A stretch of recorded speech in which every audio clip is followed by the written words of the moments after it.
पद्धती प्रमोदराव हिंदूरावांचं त्याचा अर्थ एकच आहे की मी कुठेही खोटं बोललेलो नाही.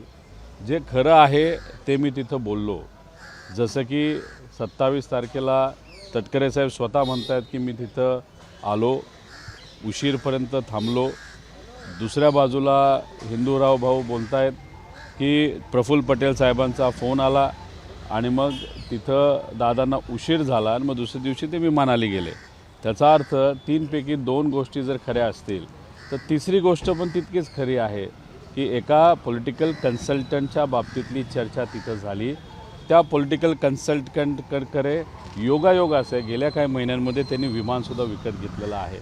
आता त्या व्यक्तीचा शेकडो कोटीचा कॉन्ट्रॅक्ट हा कुठेतरी कॅन्सल करण्यासाठी दादांची भूमिका तिथं होती आणि मग तिथंच कदाचित तो वादविवाद तिथं झाला. तटकरे साहेब तिथं होते आणि त्या वादविवादला या मुद्द्यावर ज्याच्यात दादांची कुठंच इच्छा नव्हती त्याच्यावर वादविवाद झाला म्हणून उशीर झाला आणि उशीर झाल्यामुळे दादा गाडीला जाऊ शकले नाही आणि दुर्दैवी घटना ती 28 तारखेला सकाळची.